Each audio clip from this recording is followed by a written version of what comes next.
حضرت عثمان غنی کو اللہ نے بڑی شانیں عطا فرمائی، بڑا مرتبہ دیا، بڑے حسین و جمیل، بڑے خوبصورت آدمی تھے۔ دیکھو نا کیا شان ہے حضرت عثمان ذی النورین۔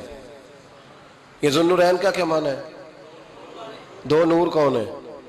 حضور کی دو صاحبزادیاں۔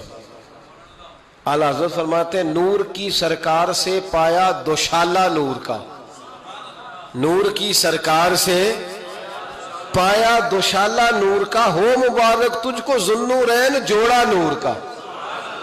دو نوروں والے حضرت عثمان غنی۔ ایک بیٹی کا نکاح کیا، وہ وصال کر گئی تو محبوب نے دوسری بیٹی کا بھی نکاح کر دی۔ یہ جو بیچارے پراپوگنڈے والے ہوتے ہیں نا، یہ پہلے دن سے صرف پراپوگنڈے میں ہی ہے، یہ نہ محب بن سکے نہ محبوب بن سکے۔ ان کا نہ کوئی اپنا ہوا نہ انہیں کسی نے اپنایا، یہ پراپوگنڈے والے ہی ہیں، ساری زندگی چیم گوئیاں، کانوں میں باتیں، اپنا اپنا مزاج ہے نا جی، جس کے حصے میں جو ڈیوٹی آئی۔ کچھ لوگ وہاں بھی منافقین چیم گوئیاں کرنے لگے، دوسری بیٹی بھی دے دی، دوسری بیٹی بھی دے دی، دوسری بیٹی بھی دے دی۔ محبوب کے کانوں تک آواز گئی، فرمایا زیادہ باتیں نہ کرو، میری 40 بھی ہوتی۔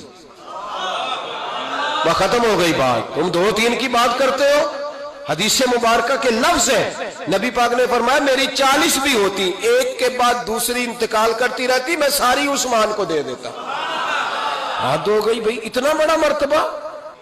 اس حدیث کا ترجمہ یہ ہے کہ محبوب فرماتے ہیں کہ مجھے عثمان پر اعتبار ہی بڑا ہے، مجھے عثمان پیارا ہی بڑا ہے، عثمان غنی کی عظمت ہی بڑی ہے۔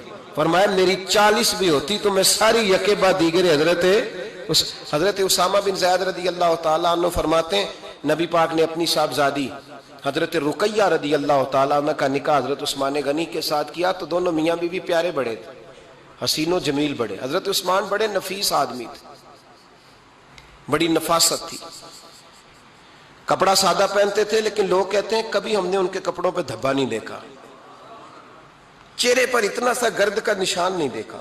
حضرت عثمان غنی سے کسی نے کہا کہ عثمان خوبصورت بھی بڑے ہو، پیارے بھی بڑے ہو، لیکن یار اپنے آپ کو وقت کتنا دیتے ہو، سجنے میں، سورنے میں، تیار ہونے میں کتنا وقت لگاتے ہو؟ فرمانے لگے حضرت عثمان غنی اتنا تو ٹائم ہی نہیں ہے کہ اپنے آپ کو دیا جائے۔ تو قبر اتنے پیارے کیسے لگتے ہو؟ فرمانے لگے اپنی وجہ سے نہیں لگتا، حضور کی وجہ سے پیارا لگتا۔